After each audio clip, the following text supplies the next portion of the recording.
자, 저당권의 법적 성질 211페이지죠.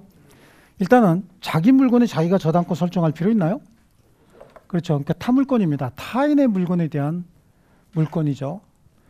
배타적 지배권 맞죠? 약정담보 물건인데 법정 저당권이 있다고 그랬습니까? 없다고 그랬습니까?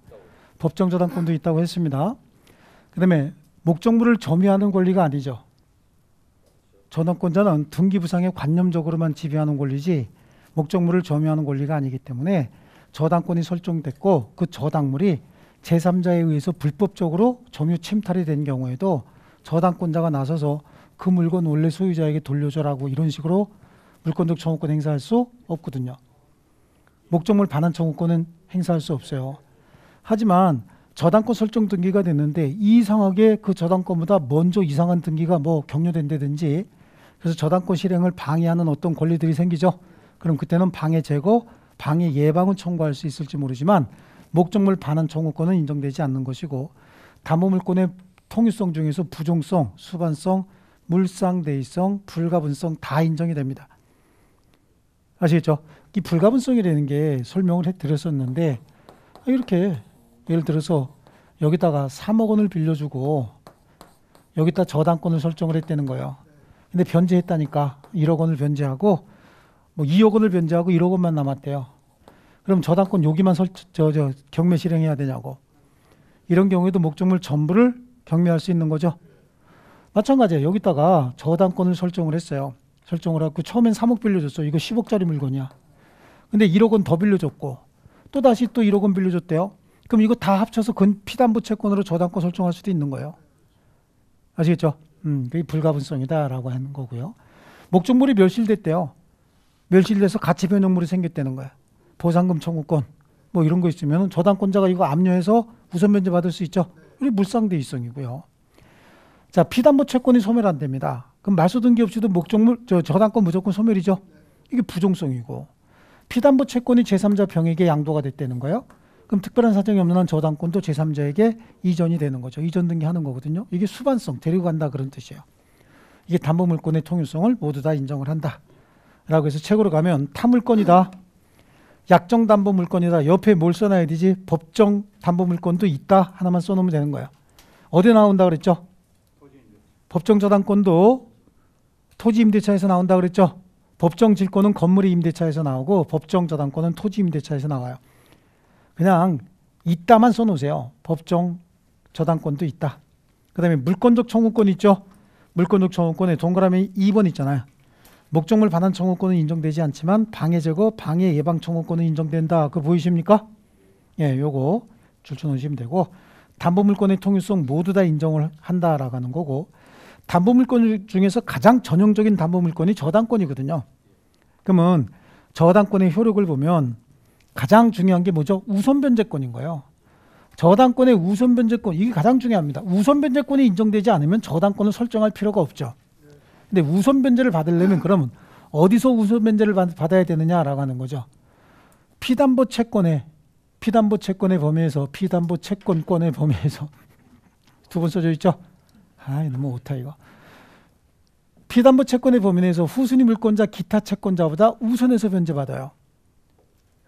아시겠죠?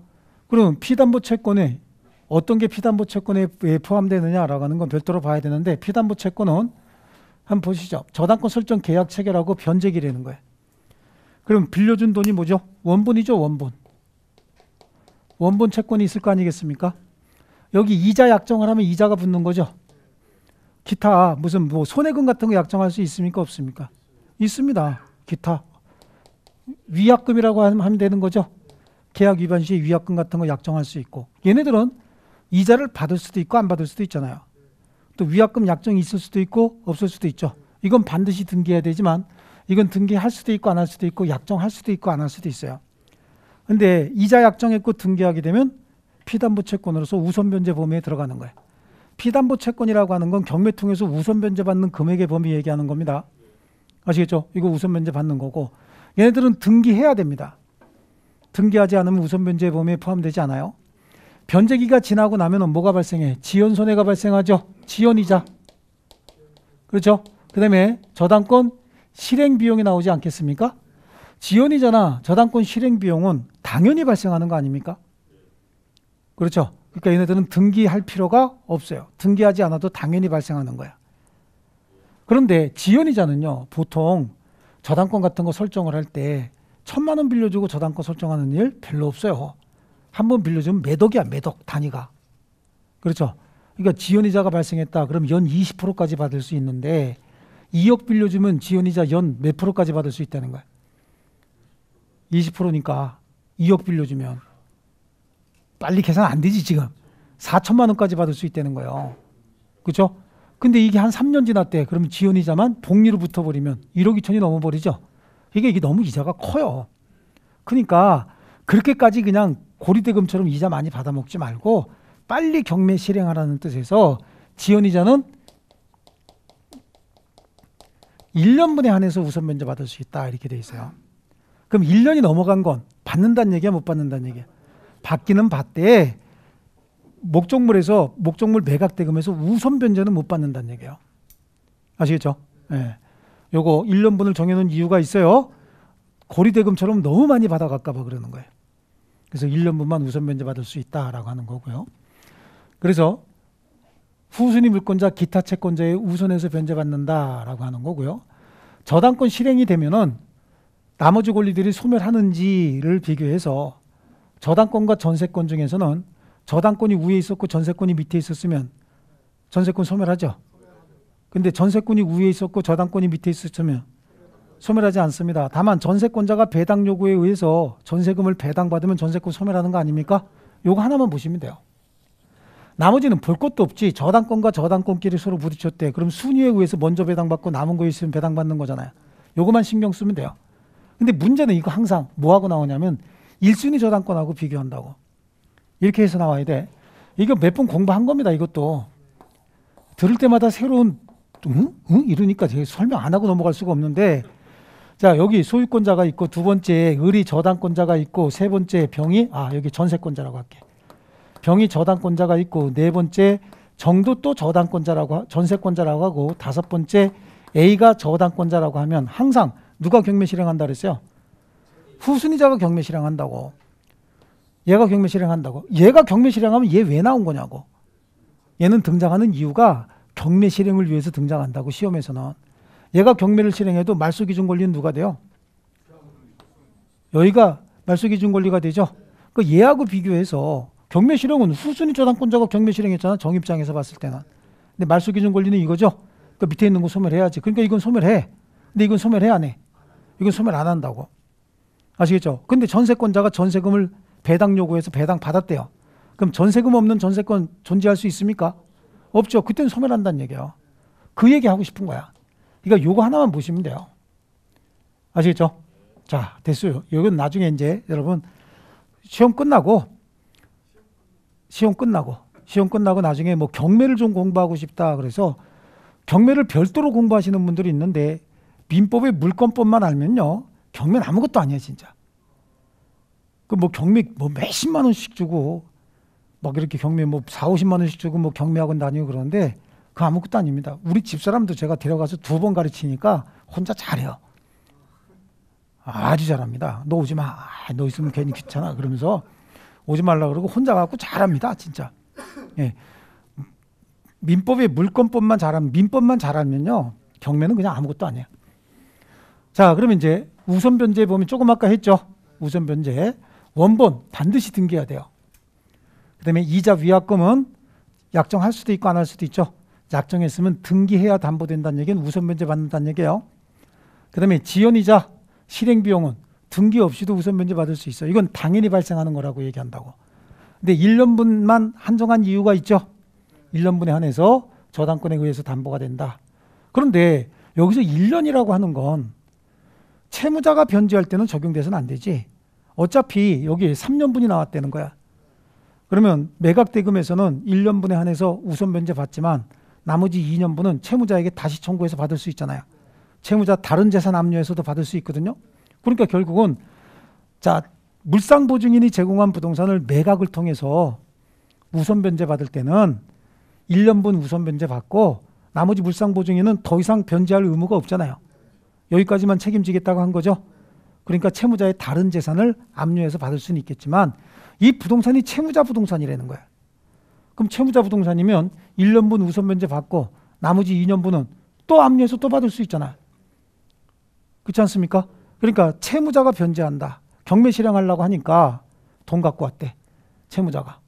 그럼 돈 갖고 오면 지연이자 1년분만 갖고 와야 돼? 3년분 다 갖고 와야 돼? 3년분 다 갖고 와야 되죠. 물상보증인이 채무자가 돈 안 갚아서 골치 아파 죽겠네. 그리고 돈 가져왔대요. 그럼 물상보증인은 얼마만 갚으면 되는 거야? 1년분만 갚으면 된다고. 이해되셨죠? 그럼 물상보증인한테 1년분 받고 못 받은 2년분 있잖아. 그 2년분 어떻게 해야 돼요? 채무자 재산 압류해서 또 받을 수 있다고.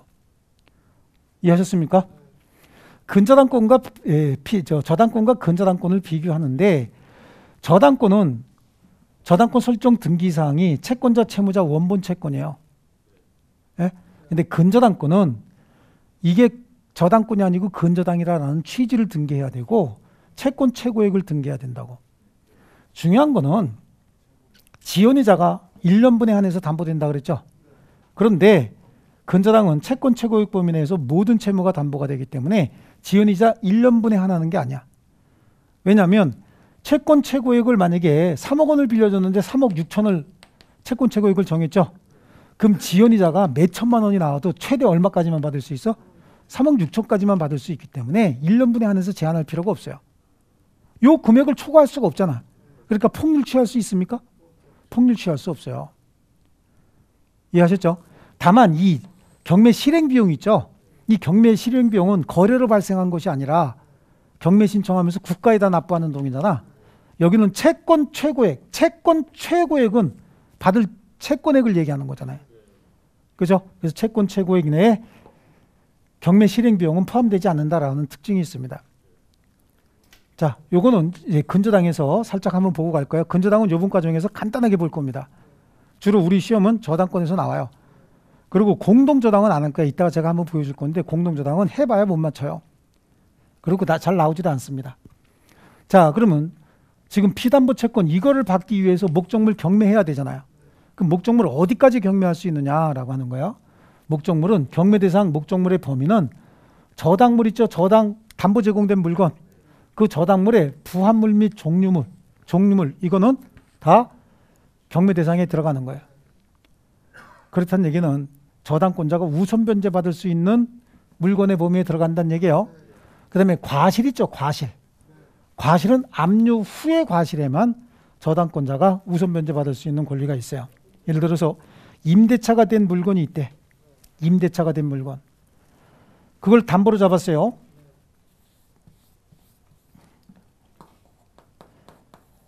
얘가 3억 원을 빌려주고 얘가 가지고 있는 물건으로 저당권을 설정받았다고. 근데 여기 임차인 A가 사용수익하고 있다는 거예요. 저당권에 존속기간이 이때까지 했어요. 요 기간 동안 A는 차임을 누구한테 줘야 돼? 갑한테 줘야지. 그렇잖아요. 얘는 차임 갑한테 줘야 되죠. 채무자에게 줘야 되는 거야. 그리고 경매를 실행하기 위해서 얘가 압류하죠. 압류한다는 얘기는 여기서 생기는 모든 이익을 지급 정지해라라고 하는 의미가 있다고. 압류하는 이유는요. 요거 매각대금에서 자기가 받을 돈 다 못 받을 때 지연이자 덜 받은 부분이 있대요. 그럼 덜 받은 부분이 있으면 여기서 나오는 차임 있죠. 이게 과실이거든요. 이거 여기다가 받아가는 거야. 얘가 받을 수 있다고. 그러니까 이 과실은 경매 실행하기 위해서 압류를 하잖아요. 압류하면 임차인은 임대인에게 차임 주면 안 된다고. 그래서 경매가 실행이 되면 임차인들이 차임 안 내요. 차임 안 내고 원래는 얘한테 줘야 되거든. 경매가 진행돼서 끝나잖아요. 그럼 그냥 나가버려요. 안 내고. 그렇죠. 얘는 못 받은 거지. 어차피 여기서 받을 권리는 의무는 없거든요. 임차인하고 굳이 싸워가면서 돈 내놔라 그럴 필요 없어. 쫓아내기만 하면 돼 얘는. 그렇죠. 그러면 얘 다른 재산 압류해서 받으면 될 거 아니냐고. 그렇지 않습니까? 네. 그래서 원래 저당권의 효력은 저당물뿐만 아니라 부합물 종물에도 미치고 과실은 경매 실행하기 위해서 압류하잖아요. 여기서 압류라고 하는 건 저당권을 실행하겠다라고 해서 경매 개시 기입 등기가 돼버려요. 경매 개시 기입 등기, 경매 신청 등기 여러 가지 용어로 쓰입니다. 경매 개시 결정 등기 여러 가지 용어로 쓰이는데 어쨌든 경매와 관련된 등기가 되죠. 그럼 그때부터 이 저당물에 대해서는 압류의 효력이 발생해요. 그럼 여기서 발생하는 모든 이익은 갑이 가져갈 게 하나도 없는 거야. 압류했다는 얘기는 얘가 가져가겠다는 얘기예요. 그래서 이쪽에 가져갈 권리가 생깁니다. 에듀윌 유료 회원만의 명품 교수 서비스.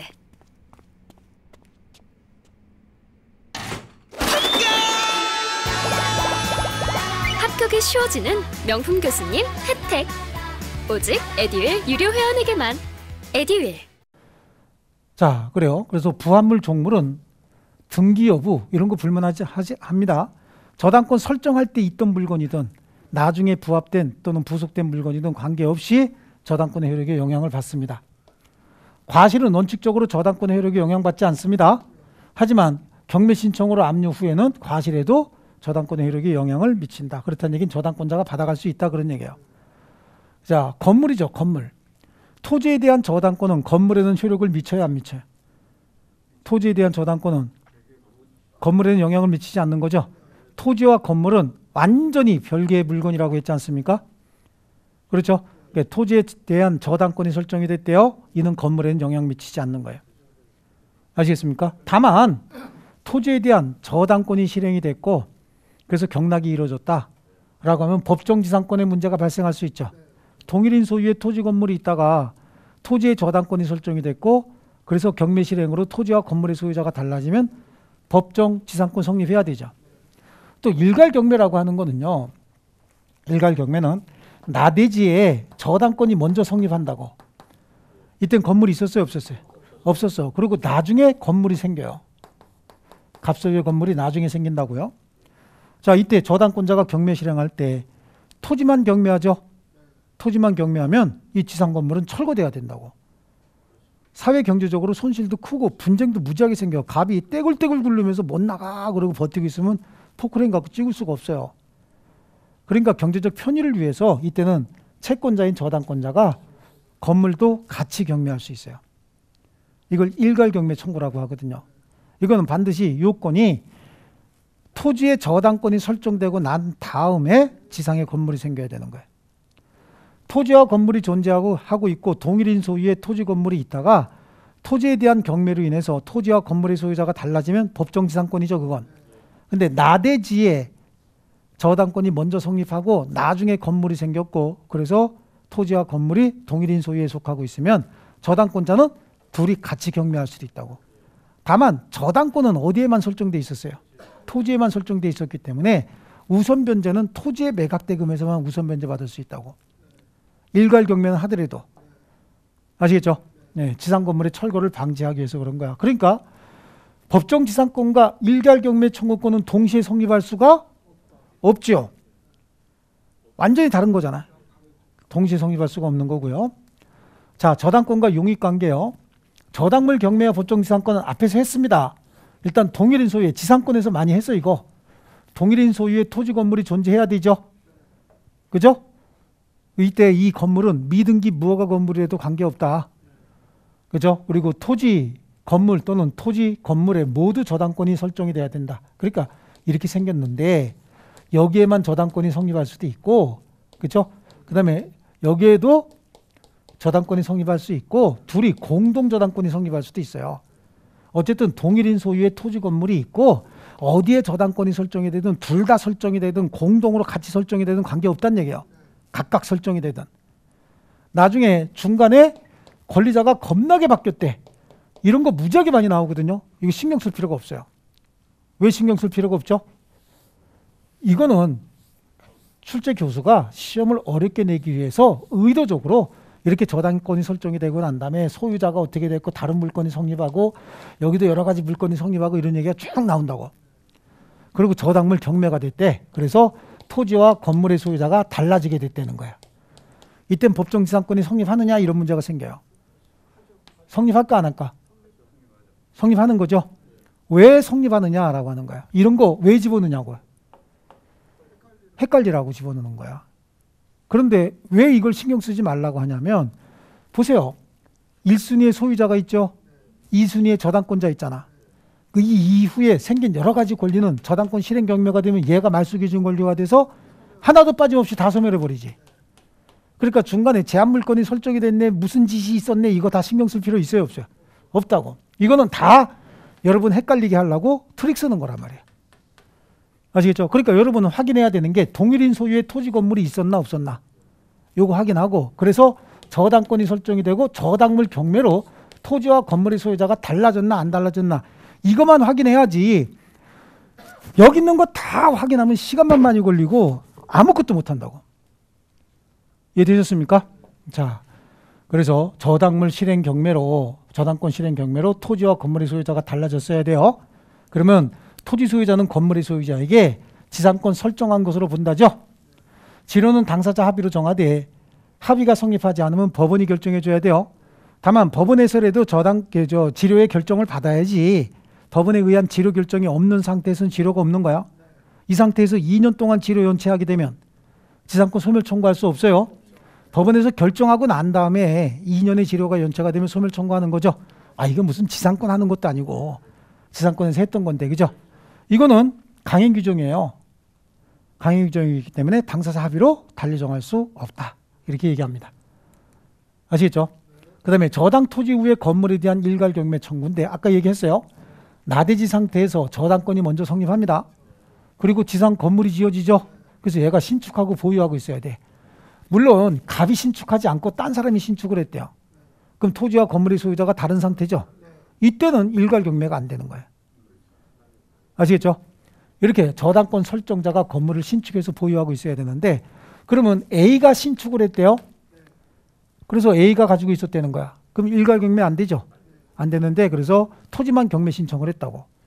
근데 경락 지상권 성립하지 않는 거지. 나대지. 저당권이 성립해 있었으니까. 그죠? 자, A가 소유하고 있었다고? 그러면 토지만 경매 신청해야 될 거 아니야. A가 소유하고 있었으니까 건물은 경매 신청 못 해요. 그럼 토지만 경매 신청해서 그대로 경락이 됐다. 그럼 지상 건물 철거돼야 되는 거예요. 아시겠습니까? 그런데 경매 신청을 했다가 경락 허가 결정 나기 전에 극적으로 갑이 소유권을 치르겠다는 거지. 그럼 동일인 소유의 토지 건물이 됐죠. 이때는 다시 일괄 경매로 청구할 수 있어요. 왜냐하면 만약에 토지만 경매되면 지상 건물은 철거돼야 되는데 사회 경제적인 손실이 굉장히 많잖아요.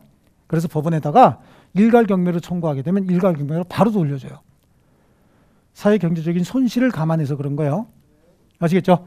그래서 일괄 경매하게 돼서 병에게 경락이 됐다라고 하더라도 저당권은 어디에만 있었다고? 토지에 대해서만 있었단 말이에요. 그래서 나대지의 저당권 설정하고 건물이 신축했다라고 하는 거예요. 토지의 소유자인 저당권 설정자가 신축하고 보유도 하고 있어야 돼요. 근데 저당권 설정자로부터 용의권 설정받은 A가 신축을 했대요. 그러면 일괄 경매할 수 있어요, 없어요? 없어요. 하지만 경매 실행 전에 저당권 설정자가 건물의 소유권을 취득했대. 경매 실행이라고 했지만 경매가 실행이 되고 경락 허가 결정 전에만 소유권을 회복하면 일괄 경매로 바꿀 수 있어요. 근데 여기는 경매 실행 전에 건물의 설정자가 소유권을 취득하면은 일괄 경매 바로 그냥 신청하면 되죠. 경매 신청할 때는 동일인 소유가 아니었다. 경락 허가 나기 전까지만 동일인 소유가 되면 다시 바꿀 수 있다 그랬죠. 예. 효과입니다. 저당권자는 토지의 경락대금에서만 우선 변제받을 수 있어요. 아시겠죠? 토지의 매각대금에서, 여기서 저당권자가 모든 채권을 다 변제받을 수 있어도 일괄 경매는 가능한 거야. 왜냐하면 일괄 경매를 인정하는 이유는 얘한테 돈을 많이 받도록 하기 위해서 일괄 경매를 인정해 주는 게 아니거든. 지상 건물이 철거되면 사회적인 손실이 생기니까 그걸 방지하기 위해서 일괄 경매를 인정하는 거거든요. 그래서 토지의 매각대금에서 피담보 채권을 모두 변제받을 수 있는 경우에도 일괄 경매 청구는 가능한 것이고, 일괄 경매를 할 건지 토지만 경매할 건지는 저당권자가 결정할 수 있는 것이지 반드시 일괄 경매해야 되는 건 아니에요. 일괄 경매할 수 있어도 저당권자가 토지만 경매할 수도 있습니다. 이때는 보통들 법원 사무관이 일괄 경매로 가는 게 어떻습니까? 라고 한번 물어보긴 해요. 예, 그런데 이때는 저당권자가 자기가 일괄 경매하고 싶으면 일괄 경매하는 거고, 토지만 경매하고 싶으면 토지만 경매할 수 있어요. 그래서 지상 건물 철거해 버릴 수 있다고. 아시겠죠? 좋습니다. 저당물의 제3취득자라고 얘기하는데요. 자, 갑이 을한테 돈을 빌려줍니다. 3억 원을 빌려줘서 갑의 물건으로 저당권이 설정이 됐어요. 그럼 이 부동산의 등기부에는 아마 이렇게 돼 있을 거야. 갑, 소유자죠. 두 번째, 을, 저당권 이렇게 설정돼 있었겠네. 그죠? 그러고 난 다음에 갑이 그 토지 소유권을 병에게 양도한다고. 그러면 세 번째, 병, 그래서 소유자, 이건 지워졌겠죠? 이렇게 돼 있다고. 이렇게 돼 있으면 저당권이 선순위에 있잖아, 지금. 경매 실행을 하게 되죠. 이 사람이 뭐냐면 저당물의 제3취득자야. 저당물의 제3취득자. 아시겠죠? 저당권이 설정된 물건을 산 사람이잖아요. 그렇지 않습니까? 그래서 이 사람을 저당물의 제3취득자인데 문제는 경매 실행되면 가장 크게 손해보는 사람이 이 사람이죠. 그래서 이해관계가 가장 큰 제3자라고 얘기한다고. 그렇지 않습니까? 보통들 이 물건 살 때 저당권의 피담보 채권을 공제하고 사는 경우가 있잖아요. 근데 그렇지 않는 경우도 있거든요. 그때가 문제가 돼. 만약에 이 사람이 이 물건을 사면서 여기 지금 3억 원이고 목적물은 목적물의 가액이 5억이라는 거야. 그러니까 여기다가 2억 원을 주고 나머지는 지가 변제하기로 했다. 그럼 채무를 승계한 거잖아, 지가. 그렇죠? 이때는 아무 문제 생길 게 없어요. 이해하셨습니까? 예. 자, 그래요. 그래서 병이 지금 보세요. 병이 권리를 취득했으면 저당물의 제3취득자라고 얘기했잖아요. 경매가 실행이 되면 가장 크게 손해를 보는 사람이라고 얘기했죠. 그래, 저당물의 누구라 그래서 제3취득자 이렇게 얘기했죠. 제3취득자는 가장 중요한 게 채무자입니까? 아닙니까? 채무자가 아니죠. 이게 가장 중요한 사안이에요. 저당물의 제3취득자는 이해관계에 있는 제3자는 될지 모르지만 채무자는 아닌 거야. 그래서 제3취득자는 이해관계가 가장 크기 때문에 피담보 채권을 대의 변제할 수 있는 자입니다. 대신 변제할 수 있는 자예요. 그래서 채무자 의사에 반해서도 대의 변제할 수 있다라고 하는 거예요. 왜 채무자의 의사에 반해서도 대의 변제하느냐면 여기서 채무자가 걱정하지 마. 내가 이거 소송에서 이길 수 있다니까. 그건 지 생각이지. 여기서 얘는 불안해 안 불안해? 얘가 뭐가 불안해? 팔았는데. 얘는 밤잠이 와요 안 와요? 밤잠이 안 오지. 거기다 또 마누라가 얼마나 패겠냐고. 네 하는 짓이 이렇지 그러면서. 그렇죠? 밥 줘 안 줘? 밥 안 준다니까 대가리 박고 그리고 아침마다 대가리 박는 것도 그죠? 골치 아프다니까. 밤잠 안 온다고. 그런데 채무자가 내가 소송해서 이길 테니까 걱정하지 마라 그런다 해서 걱정이 안 됩니까? 걱정이 된다고. 그러니까 채무자 의사에 반해서도 당연히 대의 변제할 수 있어요. 그럼 채무자 의사에 반해서 대의 변제했으니까 채무자에게 구상권 행사해야 되겠죠. 그리고 대의 변제하면 피담보 채권이 소멸했잖아. 그러니까 저당권의 말소를 청구할 수 있어요. 하지만 대의 변제는요. 저당권의 변제기 도래 전에는 대의 변제할 수 없다라고 하는 거야. 왜 저당권의 변제기 도래 전에는 대의 변제할 수 없냐면 저당권이 설정된 물건 얘가 사가지고 그냥 제3자가 사가지고 그냥 막 변제하잖아. 그럼 저당권자한테 손해가 생기죠. 변제 기일이 되기도 전에 무조건 사다가 변제해버리고 이래버리면 얘 이자 못 받잖아요. 그렇지 않습니까? 그러면 사채업자들이 이런 짓을 무지기조로 해버린다고. 그래서 변제기 도래 전에는 대의 변제할 수 없어요. 그리고 대의 변제할 때 지연 손해 줘야 될 거 아니야. 지연 손해는 몇 년분만 변제하면 돼요? 왜 1년분만 변제하면 되는 거야? 채무자가 아니잖아. 채무자 아니죠? 얘는 지금 저당권이 설정된 물건 살 때 피담보 채권이 얼마고 변제기일이 언제고 지연이자 얼만큼 발생했든 관계없이 지연이자는 얼마? 1년분만 책임지겠다라고 하고 산 거라고. 아시겠죠? 경매 실행에서 우선 변제 받는 것도 뭐야? 1년분만 우선 변제 받는다며. 그럼 나머지는 채무자한테 받아야 된다면서요. 그러니까 얘는 채무자야 아니야? 아니란 말이죠. 근데 이게 만약에 근저당권이었다 그럼 변제기 전에도 변제할 수 있어요. 변제기 전에도 변제를 하든 어쨌든 관계없이 채권 최고액까지만 변제하면 되는 거잖아요. 어차피 채권자는 받을 수 있는 최대 한대액이 얼마야? 채권 최고액이잖아요. 변제기가 지났든 안 지났든 최고액까지 변제받을 수 있으면 되는 거죠. 그래서 근저당은 언제든지 변제할 수 있고 채권 최고액까지만 변제하면 되는 거예요. 그리고 제3취득자는 목적물에 경매를 받을 수 있어요. 만약에 채무자가 돈을 안 갚아서 내 부동산이 경매가 되는데 채무자가 그걸 다시 경매받겠다라고 앉아있으면 쫓겨나. 걔는 경매받을 돈이 있으면 채무 변제해야죠. 그렇죠? 근데 얘는 채무자야 아니야? 채무자가 아닙니다. 그래서 앉아서 경락받을 수 있다고. 그래서 경락인이 될 수 있다라고 하는 거고요. 이 사람 대의 변제도 못했고 경매도 못 받았다는 거야. 그럼 불쌍해졌죠? 그 대신 이 사람이 목적물 인도받아서 점유하고 있는 동안 최초의 저당물에 조금 변형을 가해서 가치 증가분이 있겠죠? 그 비용들 있잖아요. 그 비용은 매각대금에서 우선 변제받을 수 있어요. 만약에 비용을 안 돌려주면 어떻게 됩니까? 유치권 주장해버리죠. 그럼 경매가 실행이 안 되거든.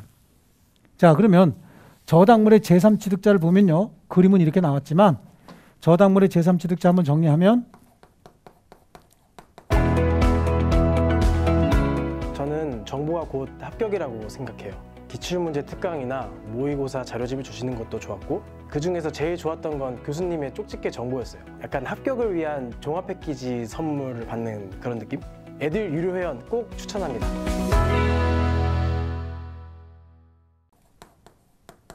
제3취득자는 뭐가 아니다? 채무자가 아니죠. 하지만 저당권이 설정된 물건을 돈 주고 샀다든지 전세권이라든지 지상권을 설정받았다 그러면 돈 많이 지출한 사람이잖아요. 그런데 또 다시 어떻게 해요? 경매가 실행이 되면 눈 뒤집히는 일이 생기죠. 이걸 하려면 돈이 많이 들어 조금 들어. 돈 주고 샀다. 거기다가 해결까지 해야 된다. 그러니까 이 사람은 대경비가 드는 사람이야. 대경비가 드는 사람이야. 돈 겁나게 드는 사람이에요. 이게 뭐지? 대의 변제할 수 있죠. 경매인 될 수 있죠. 비용 우선 상환 받을 수 있다. 뭐가 드는 사람이라고요? 대경비가 드는 사람이다. 그럼 대의 변제할 때 저당권의 경우에는 지연이자 1년분만, 근저당의 경우에는 채권 최고액까지만 변제하면 되는 거죠. 경매인 될 수 있어요. 왜? 채무자가 아니니까. 그 다음에 비용 상환 청구할 수 있죠. 대의 변제도 못했고 경매도 못했다는 얘기는 소유권 못 지켰다는 얘기잖아요. 그렇지 않습니까? 그러면 자기가 목적물 인도받아서 경매가 실행해서 경락인이 소유권을 취득하는 날까지 목적물에 지출한 비용 있죠. 필요비, 유익비 같은 거. 이거 안 주면 유치권 행사해 버릴 거 아니야. 그럼 경락인이 소유권 못 가져가죠. 소유권은 가져가도 목적물 인도 못 받죠. 그러니까 이건 우선해서 변제해줘요. 불쌍하니까. 아시겠죠? 소주 사 먹어야 될 거 아니야. 소주값 먼저 주는 거예요. 됐습니까? 자, 그 다음에 여기까지 얼른 볼게요. 저당권의 효력. 그래서 우선 변제적 효력이 있다. 저당권자가 피담보 채권을 변제받는 방법은 저당권자 스스로 경매를 실행하는 경우 있어요. 하지만 경매 실행 꼭 안 해도 돼. 배당에 참여하는 방법이 있죠. 우리가 머릿속에 좀 잘못 알고 있는 것도 이런 게 또 있어요. 갑이 을한테 3억 원을 빌리고 갑소유 부동산에다가 저당권을 잡잖아요. 그럼 이 사람은 꼭 여기에서만 변제받는 걸로 생각하는데 아니야, 여기서 변제 안 받아도 돼요. 이걸 경매하면 우선 변제받을 수 있다는 거지 여기에서만 변제받을 수 있다 그런 뜻은 아닌 거예요. 이거 없어도 받을 돈이 있는 거잖아. 그렇지 않습니까? 이게 다른 재산이 있죠? 그럼 이거 압류해서 받을 수도 있어. 하지만 이거 압류해서 받을 때는 우선 변제 받아요, 못 받아요? 못 받지. 다른 일반 채권으로 해서 채권액에 비례해서 안분 배당해서 받아요.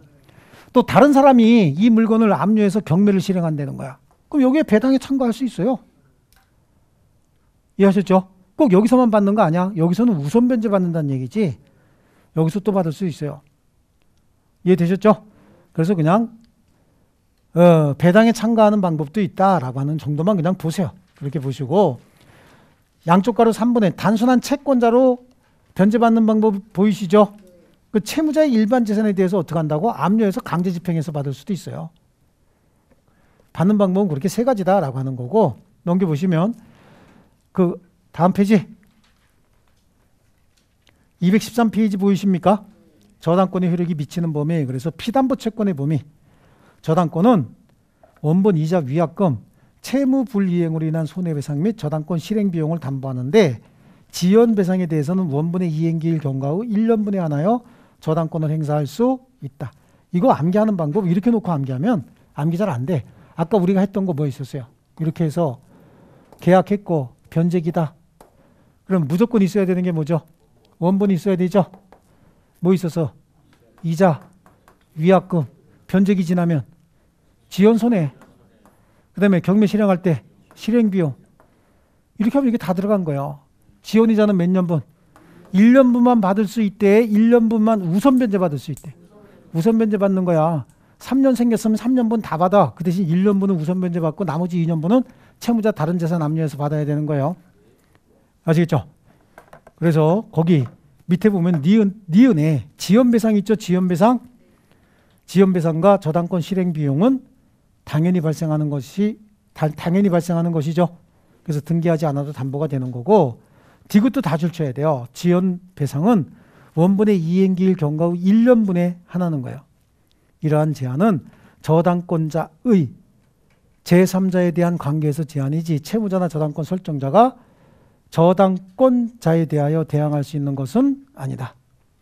그러니까 채무자의 재산을 경매했대요. 그러면 1년분에 한해서 우선 변제 받고 나머지는 후순위자에게 배당이 돼요. 그리고 남는 돈이 있잖아? 그럼 저당권자가 나머지 또 받아가는 거예요. 이해하셨죠? 예. 자, 그 다음에 목적물의 범위, 다음 페이지 목적물, 부합물과 종물이 나와요. 저당권의 효력은 저당 부동산에 부합된 물건과 종물에 미친다. 그러나 법률에 특별한 규정 또는 설정 행위로 다른 약정이 있으면 그러하지 아니하다. 그렇다는 얘기는 저당권 설정하면서 종물에는 영향을 미치지 않는다라고 특약할 수 있습니다. 아시겠죠? 자, 좋습니다. 거기 밑에 기억에 C에 보세요. 이건 많이 봤던 건데, 타인의 토지에 있는 건물의 저당권의 효력은 그랬잖아. 이건 전세권에서도 봤고 주물종물에서도 봤어요. 타인의 토지 위에 있는 건물에 그랬어요. 그럼 토지 소유자가 갑이야. 그러면 건물이 있다는 얘기죠. 건물이 타인의 토지 위에 있는 건물이니까 건물의 소유자는 갑이 아니겠네. 그럼 을이겠네. 그럼 을은 남의 땅 위에다가 건물을 가지려면 뭐가 있어야 되는 거야? 토지 사용권이 있어야 되죠. 토지 사용권은 지상권 아니면 임차권이야. 물론 전세권이 불가능한 건 아니지만 전세권은 존속기간이 짧기 때문에 전세권 가지고는 잘 안 한다 그랬죠. 예. 좋습니다. 그래서 타인의 토지에 있는 건물의 저당권의 효력은 건물 소유를 목적으로 한 지상권, 전세권, 임차권에도 미친다. 그 말의 의미는 경락인은 건물의 소유권을 취득할 때 지상권, 전세권, 임차권까지 취득한다는 얘기예요. 등기하지 않아도 지상권, 전세권 다 취득하는 겁니다. 아시겠죠? 자, 거기까지 줄쳐놓으시고요. 예외 그래요. 예외. 이거는 특약으로 달리 정할 수 있죠.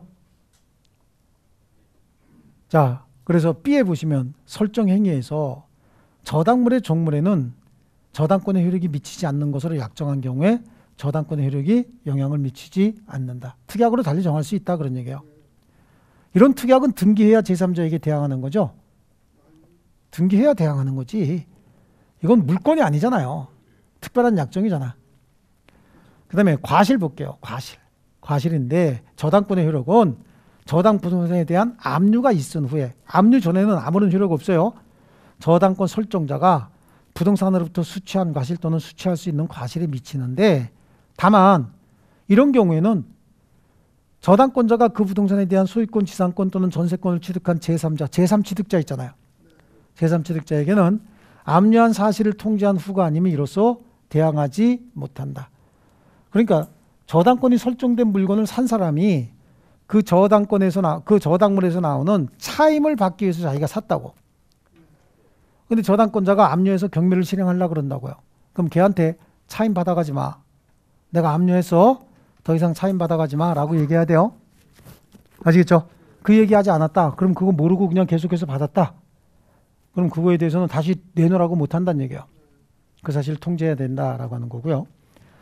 자, 그 다음에 다음 페이지 물상대입니다. 물상대의 양쪽 가로 4분의 보이십니까? 예?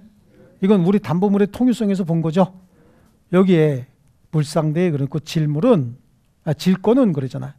그리고 질물의 멸실 그랬죠. 이 질권에 관한 규정이 저당권에도 그대로 준용이 되거든요. 그러니까 여기는 질권은 질물의 멸실 그러지 말고 저당권은 저당물의 멸실 이렇게 써도 된다는 얘기예요. 멸실 훼손 공용징수로 인하여 질권 설정자가 받을 금전 기타 물건에 행사할 수 있는데 지급 또는 인도 전에 뭐 해줘야 돼? 압류해줘야 되죠. 압류해줘야 지급 또는 인도 전에 압류해야 효력이 발생해요. 우선 변제 받을 수 있는 거야. 됐죠? 그 다음에 저당권과 용익관계 216페이지 보면요. 저당권과 용익관계, 용익권이 저당권 실행에 의해서 소멸하는지 여부는 최선순위 저당권과 용익권 설정 등기 또는 대항력 선후에 의해서 결정이 되는 거예요. 아시겠죠? 저당권이 몇 순위에 있는 저당권이 경매를 실행했던 그하고 관계없이 용익권이 소멸하는지 여부는 최선순위 저당권하고 비교해야 돼요. 아시겠죠? 이건 뭐 몇 번 본 거니까 그냥 넘어가고 366조 법정지상권도 217페이지에 나오죠. 보셨나요? 저당물 경매로 인하여 토지와 지상 건물이 다른 소유자에 속한 경우에 토지 소유자는 건물 소유자에게 지상권 설정한 것으로 보는데 지로는 당사자 청구에 의해서 법원이 결정한다죠. 이건 지상권에서도 자꾸 보고 온 거 아닌가요? 많이 보고 온 건데 양쪽 가로 2번에 성립 요건에 볼게요. 토지상의 건물이 존재하는 상태에서 토지 또는 지상 건물의 저당권이 설정이 돼야 된다. 다른 말로 토지와 건물이 존재하고 있어야 된다는 얘기죠. 그 상태에서 저당권이 설정이 돼야 되는데 이때 건물의 상태는요. 무허가 미등기 건물이라도 관계없습니다. 아시겠죠? 그럼 어느 정도 됐을 때 건물이라고 얘기했어 우리가? RCW만 있으면 된다고 그랬죠? 완성이 안 됐어도 RCW만 있으면 건물 아닙니까? 그래서 니은은 다 줄쳐야 되는데 토지에 대한 저당권 설정 당시 건축 중인 건물이 사회관념상 독립된 건물로 볼 수 있는 정도에 이르지 않았다 하더라도 건물의 종류, 규모가 외형상 예상할 수 있었다. 자, 건물의 종류나 규모가 외형상 예상할 수 있었다는 얘기는 지붕이 덮인 거야. 그래야 규모를 알 수 있죠. 그리고 이게 어떤 용도로 쓰는 건물이구나 라고 하는 걸 쓱 보니까 알 수 있었다. 그렇다는 얘기는 지붕, 기둥, 주벽이 갖춰져 있다는 얘기예요. 그게 지금 한참 올라가고 있대. 지붕 안 덮였다는 거야. 그럼 규모 알 수 있습니까?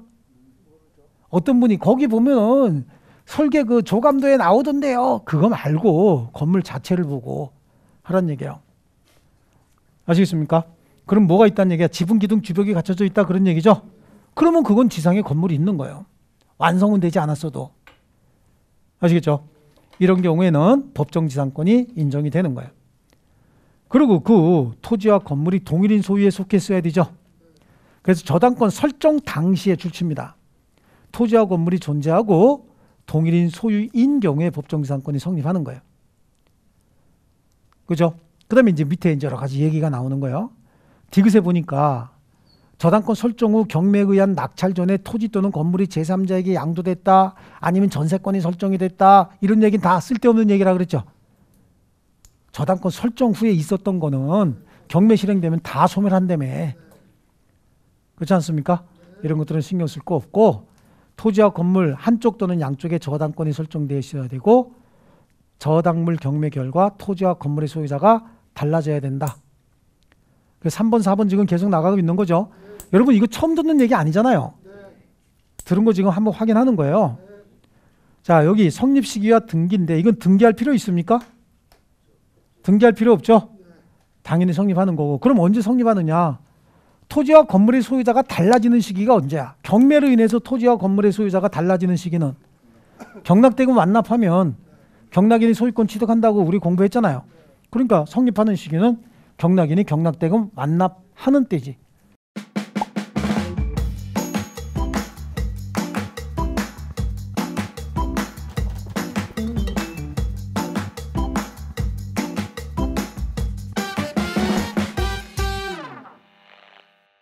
성립 시기와 등기인데 기억에 218페이지 보면은 경락인이 경락대금 완납하는 때고 법률 규정에 의한 물권 변동이니까 등기 없이 법정지상권 취득하지만 처분 시에는 등기해야 된다요. 아시겠죠? 좋습니다. 법정지상권의 내용은 우리 앞에서 봤어. 법정지상권이 성립했대. 그래서 이런 토지에 여기 법정지상권이 성립했대. 여기만 써야 돼? 이거 이용하려면 여기 왔다 갔다 해야 될 거 아니야. 부속지 다 써야 되죠? 네. 그래서 법정지상권에 보면은 반드시 그 건물의 대지에만 한정되는 건 아니고 건물 이용에 필요한 한도 내에서 대지 이외 부분 즉 부속지까지 다 해야 되죠. 부속지. 존속기간은 약정이 있어요, 없어요? 존속기간 약정 안 했잖아. 그럼 존속기간 정할 수 있어요, 없어요? 있지. 지상물이 있으니까 지상물 구조 종류에 따라서 철근 콘크리트 건물이면 30년, 목조 건물이면 15년 자동적으로 정해진다. 이미 지상권에서 다 한 거예요. 그래서 디귿에 존속기간은 약정이 없으므로 280조에 의해서 지상건물 구조 종류에 따라 정하고 그 밖에 지상권의 내용은 일반 지상권하고 똑같다. 이거하고 거기 밑에 3번에 보니까 365조에 저당 지상의 건물에 대한 경매 청구권인데 토지를 목적으로 저당권이 설정된 후 그랬어요. 먼저 토지를 목적으로 저당권이 먼저 성립했대요. 그 설정자가 토지의 건물을 축조했대요. 아, 그러면 나대지에 저당권이 성립하고 난 다음에 지상 건물이 생겼다 그런 얘기죠.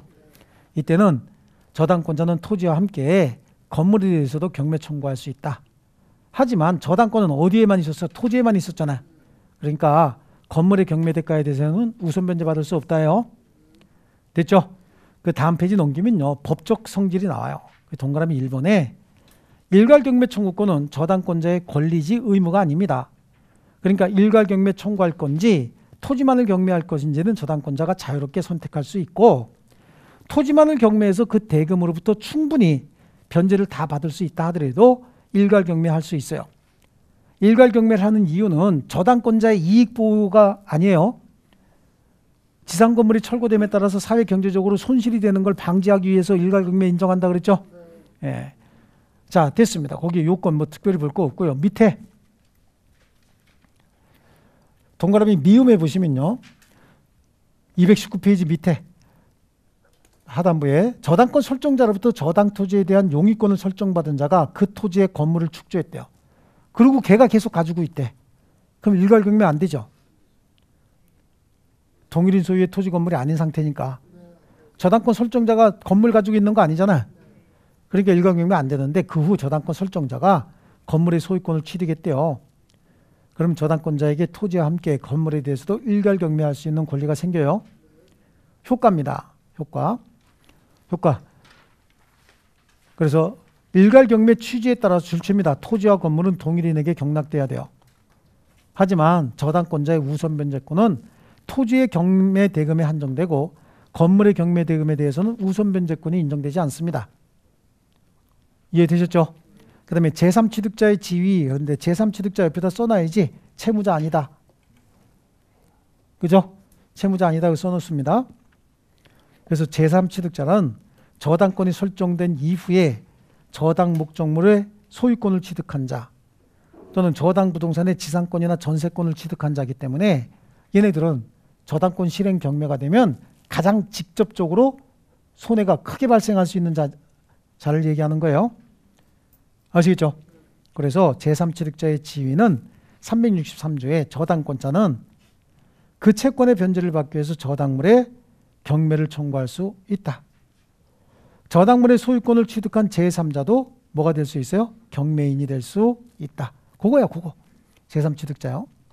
그 다음에 364조의 제3취득자의 변제인데 저당 부동산에 대해서 소유권, 지상권, 전세권을 취득한 제3자는 저당권자에게 그 부동산으로 담보된 채권을 변제하고 저당권의 소멸을 청구할 수 있다. 이해관계 있는 제3자니까 할 수 있는 거예요. 그 다음에 제3취득자의 비용상환 청구권은 저당물의 제3취득자가 그 부동산 보존 개량을 위해서 필요비 유익비를 지출한 때는 점유자의 상환 청구권에 의해서 저당물의 경매 대가에서 뭘 받는데? 우선 상환도 받는 데죠. 그러니까 지금 367조에 있는 제3취득자의 비용상환 청구권은 363조 2항에 의해서 경매를 받았던가 아니면 제3취득자가 대의 변제해서 소유권을 보존했어야 되는데 그거 못했으면 지금 소유권 뺏기는 사람이잖아요. 그때 인정하는 겁니다. 그러니까 제3취득자는 채무자가 아니다 해놓고 대경비가 드는 사람이다. 대의 변제 경매받을 수 있고 비용은 우선 상환받을 수 있다. 이런 식으로 해서 틀 정해놓고 암기하셔야 돼요. 아시겠죠? 그 제3취득자의 변제권은 동그라미 2번에 니은 보세요. 제3취득자는 이해관계 있는 제3자죠. 동그라미 니은 봤어요? 이해관계에 있는 제3자예요. 채무자나 채권자 의사에 반해서도 저당권으로 담보된 채권을 변제할 수 있습니다. 이때 변제 시기에 A의 저당권 보이시죠? A의 변제 시기에 A의 저당권 변제 시기 다 줄치시고요. 두 번째 줄 뒤에 제3취득자는 피담보 채권 변제기 도래전은 채무 변제 및 저당권의 말소를 청구할 수 없다. 됐죠? 그 다음에 다음 페이지 보면은 변제 범위가 나와요. 로마자 2번에 변제 범위가 나오죠? 변제 범위는 문제가 되는 게 지연배상이에요. 얘는 채무자야 아니야? 아니니까 두 번째 줄에 지연배상은 이행기 이후 몇 년분? 1년분만 변제하면 된다. 근저당이에요. 근저당. 근저당은 변제 시기 그래요. 변제 시기는 두 번째 줄 뒷부분에 근저당에 있어서 변제기 또는 존속기간 도래 전에도 발생한 채무 전액을 변제하고 근저당권의 소멸을 청구할 수 있고, 자, 근저당물의 제3취득자는 변제 범위는 어디까지만 변제하면 된다 그랬어요? 채권 최고액까지만 변제하면 된다. 아시겠죠? 그리고 제3취득자는 남의 돈 지금 갚아준 거 아닙니까? 그러니까 어떻게 해야 돼요? 구상권 행사해야 되죠? 네, 구상권 행사할 수 있다라고 하는 거고 됐어요 그냥. 그 다음에 제3취득자의 필요비 유익비는 우선 변제 받을 수 있다 그랬어요. 이거 안 해주면 유치권 주장해버리죠. 그럴까봐 필요비 유익비의 상환 청구권인데 두 번째 줄 203조 1항 2항에 의해서 이거는 점유자와 회복자의 관계 얘기하는 거예요. 저당물 경매대가에서 우선 변제 받을 수 있다. 아시겠죠? 자, 그 다음에 25회 기출문제 보시면 쉽게 내면 이렇게도 쉽게 냅니다. 저당권을. 자, 지상권은 저당권의 목적으로 할 수 있어요 없어요? 있죠? 그 다음에 자동차가 등록이 돼 있으면 저당권 설정할 수 있는 거죠. 저당권자는 피담보채권 변제받기 위해서 저당물 경매할 수 있어요. 담보물권자는 다 경매할 수 있어요. 그리고 저당권자는 우선 변제 받을 수 있습니까 없습니까? 있죠. 그 다음에 저당 부동산의 제3취득자는 부동산에 대해서 저당권 실행을 위한 경매 절차에서 매수인이 될 수 있다. 경락받을 수 있다 그랬죠. 자, 5번은 아직 안 했으니까 다음 과정에서 하기로 하고, 그 다음에 저당권의 침해와 구제 있죠. 이건 조금 쉬웠다 하겠습니다.